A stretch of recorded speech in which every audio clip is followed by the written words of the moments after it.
In this lesson, we'll be learning about physical quantities. What are physical quantities? Physical quantities are measurable attributes of objects or systems described with units.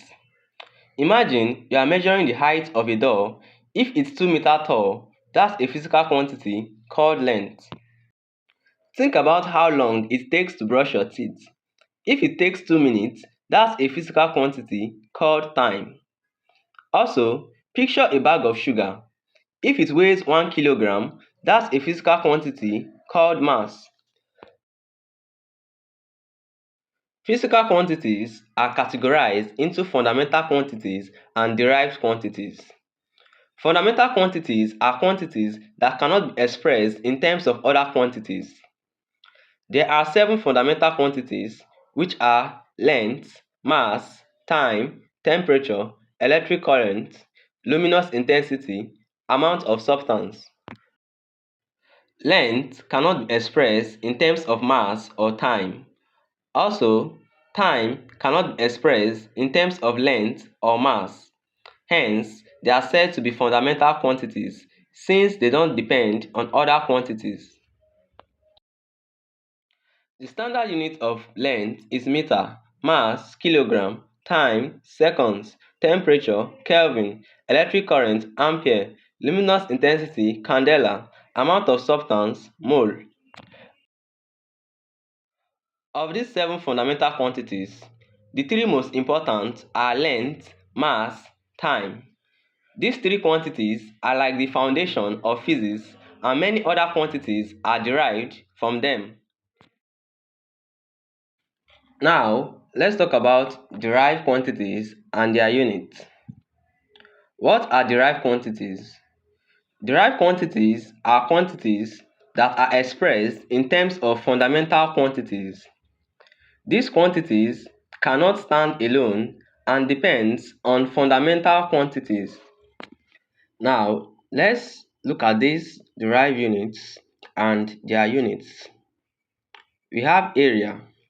Area is equal to length times length. Length is measured in meter. So this is meter times meter, which is equal to meter square. So the unit of area is meter square. Let's also look at volume. Volume is equal to length times breadth times height. Length, breadth, height are all measured in meter. So this is meter times meter times meter, which is meter cube. So the unit of volume is meter cube. Let's also look at speed. Speed is equal to distance over time. Distance is just like a length, so its unit is meter. The unit of time is seconds. So the unit of speed is meter per second. This can also be written as meter seconds raised to minus 1. We also have velocity. Velocity is equal to displacement over time. Displacement is just like a length, so its unit is meter. The unit of time is seconds. So the unit of velocity is meter per seconds. As you can see, to express area, we needed length.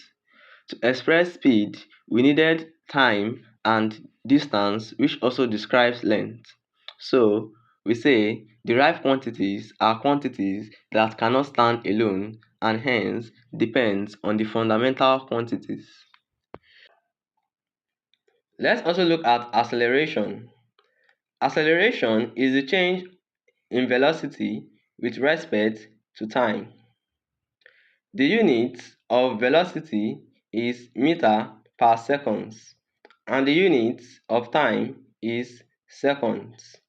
So the unit of acceleration is meter per second square. Let's also look at force. Force is equal to mass times acceleration. The unit of mass is kilogram. The unit of acceleration is meter per second square. So this is kilogram meter per second square.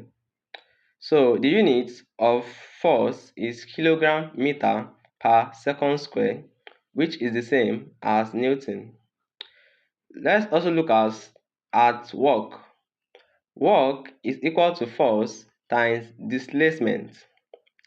The unit of force is kilogram meter per second square, and the unit of this displacement is meter.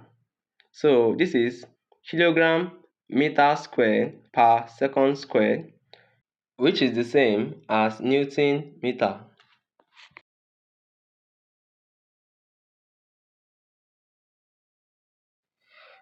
We have a lot more others.